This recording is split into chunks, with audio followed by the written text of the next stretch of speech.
Hey everybody, Max here. Today we're looking at the DC Multiverse Robin figure from the recent Batman Forever movie wave. This is, of course, from McFarlane Toys and is a part of a Build-A-Figure wave where you collect to build the Nightmare Bat seen in the film. I was actually not looking for this guy when I found him. I was out and around looking for the Question, and instead I found this guy, along with the rest of the figures in the wave, down on a bottom shelf at a Walmart about 20 minutes from where I live. And I was absolutely shocked, to be honest with you. I figured that I'd missed my window of opportunity to get this figure, that he would be sold out everywhere. He was sold out on a lot of websites. Maybe you can get him other places, eBay, what have you, for a higher price point. I hadn't even really been thinking about it. Wanted to find the Question, and there he was. So I guess good things come to those who wait. I'm looking forward to getting him out of the package and seeing what we can see. So stick around. Okay, so here he is out of the package, and I've just kind of been posing him around a little bit, kind of experimenting with the cape. I've changed out one of the hands. He comes with two fists in the package, but he comes with a pointer finger hand and this open-fingered splayed hand, and then he comes with two gripping hands, but nothing to grip. He doesn't come with a batarang or anything like that. He might not have used it in the film, but it would have been nice to have included something that he could hold if he's going to have hands that are designed to hold things. So, but as it stands, I will probably use this look for a while. So on the whole, I like it. First blush, it's just kind of, it looks like Robin from the film. I think they did a good job translating. The face sculpt looks very nice. I feel like it looks like Chris O'Donnell. I thought he did a good job in the role. I thought I've always liked Dick Grayson.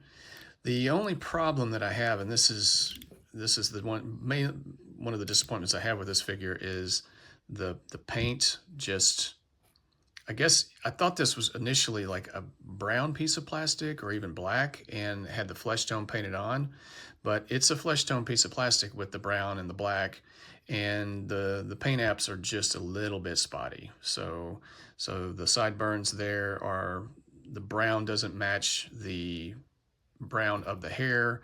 The texture of the hair is good, and there is some variation in the color, which is nice. I can't really complain that, but on the sides, there's just a little too much overspray, and I hope you can see that. It kind of looks like he has hair growing out of his ears. And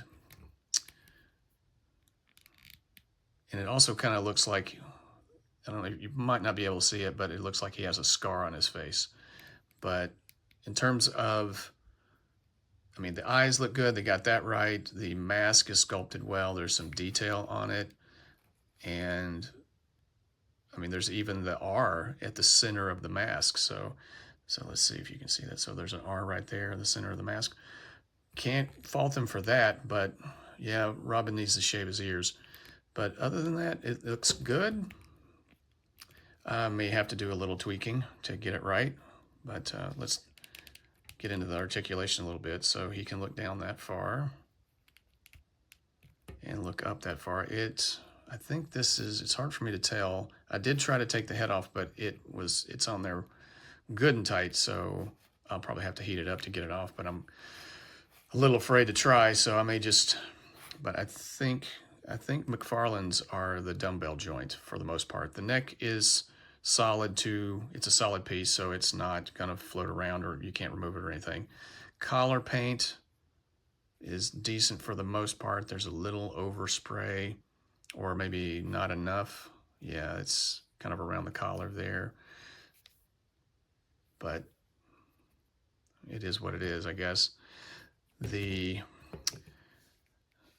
typical McFarlane floating shoulder, and I haven't seen this in other reviews. Maybe some others have noticed it, but this floating collar piece here, it's either too big or not wide enough, but it comes free, and you have this big gap in the shoulder, and you can see the joint. That's the whole point of having this, so that it covers that gap, and it doesn't do a very good job of it. So if there's something wrong with this that I can fix, please let me know if you know what the solution might be. Or have you had this problem with this particular figure if you have it? But if you haven't had it, this could be, maybe that's a part of the deal breaker. Maybe this is one of those things where it's like, or maybe you're thinking, I can fix it. So at any rate, it does it on both arms too. So, and I have one or two McFarlane figures, and I have not seen that happen before. And there's a G.I. Joe, like General Hawk has the floating shoulder with this collar piece, and it doesn't do that. I haven't seen the gap. So there's a few figures that I have that utilize this system, and this is the first time it seems like it's just not doing its job as well as it should. So, I mean, you can poke it back in there and, but it's kind of annoying. So just be aware. But you get pretty good range of motion. So there he is. T-pose, double jointed pinned elbows, which is typical for McFarlane. Solid green. He gets a lot of, it's good range of motion, don't get me wrong. And there's a lot of texture to the gloves and the gauntlets.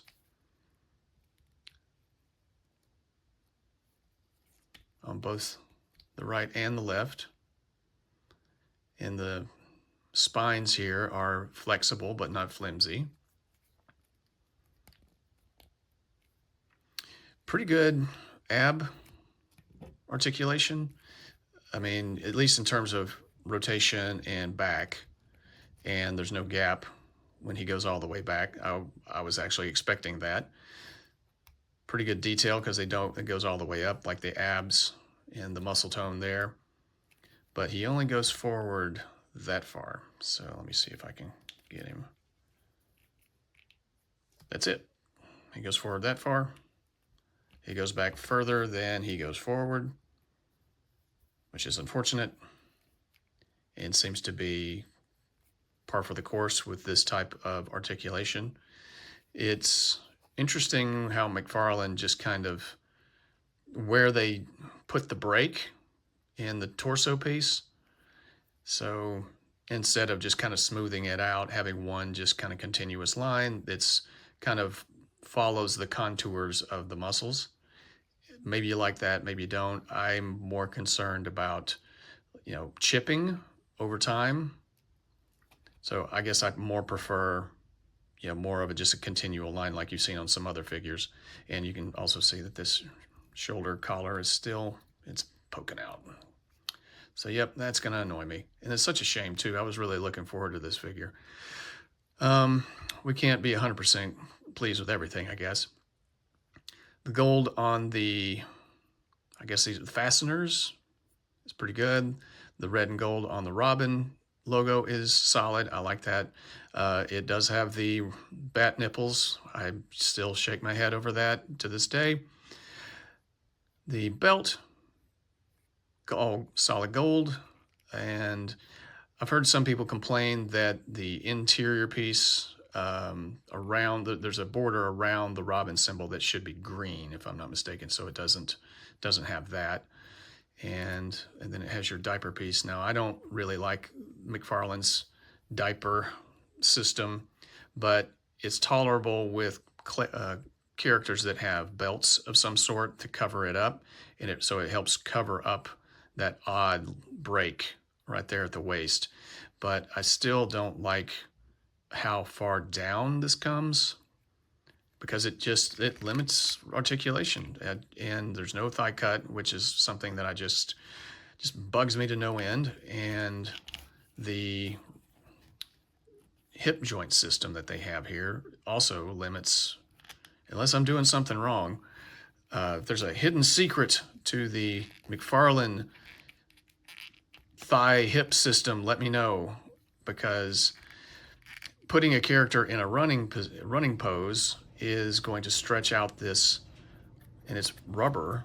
It feels like rubber. It's going to stretch it out, and it's not always going to return to where it's supposed to. Eventually, it's just going to stay flared out, and that that just bugs me. I mean, there's better ways of doing this, so I just scratch my head over why this was the method in which they designed and decided. I think, honestly, this back piece could probably be trimmed down a bit, and so hopefully you can see that. So it seems like there's a lot more rubber material that goes down that way. So this, honest to gosh, this right here is the biggest gripe that I have with every McFarlane figure. I just don't like how they do the hips and the waist. I just, you know, no thigh cut and this weird diaper and this weird hip system. It just seems overly complicated and overly limiting. So there's better ways of doing it. I hope someday they change it. I mean, even if they never go to pinless joints, fix this. This is what I would like to see improved. I think it would make their figures 100 times better. And I'd probably buy a whole lot more of them. But as it stands, I typically am buying the Batman figures because I feel like there's more attention to detail in them. Like I said, they have the belt that covers this. For most of them have utility belts. So yeah, so if I'm sounding a little tired, I've been doing a marathon of video recordings today. So Robin is the next to last one that I may do today. But so enough griping over this part, over the things that I can't change, things that I'd like to see changed. Maybe you feel the same way, but moving our way down, the knees, double jointed pinned. I like that the attention to detail when it comes to the boots. They have this like Robin's, kind of a Robin bat symbol right here on the boots. That looks good. I mean, solid black, so no paint, good texture. McFarlane ankle rocker, pivots, and then the toe articulation, which is, yeah, I like that. I can, it's been useful. I've used it in posing before, action poses. It does come in handy. Characters like Spider-Man, should come standard on practically every Spider-Man figure, I think. But yeah, I would prefer a boot, boot cut, boot swivel to an ankle, but I'll take what I can get. So yeah, and it's got the typical McFarlane wrist hinge that's another one. I scratch my head over because it doesn't always look good. It sometimes looks overly thin for characters like the Nightwing. I really wanted to like that figure, I really did, but it's just got too much going on, too much wrong with it. So, and then we come to the cape. It's attached very well. It's underneath this solid plastic, collar piece here. And it's thick, it feels like 2-ply. You can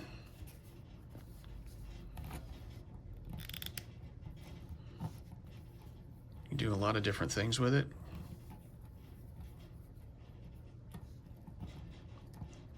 The wind in his cape, or as it's flaring out as he's jumping off a building.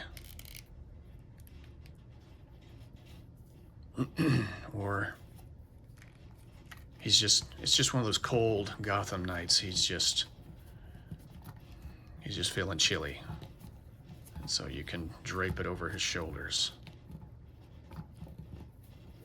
Hopefully I don't poke a hole in it.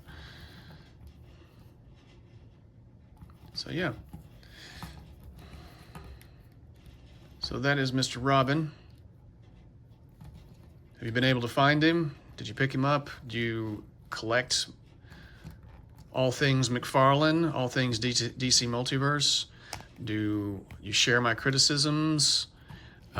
If not, let me know. Like, what do you like? What don't you like? Do you like different things about these figures? Am I being overly critical? I mean, to each his own, of course.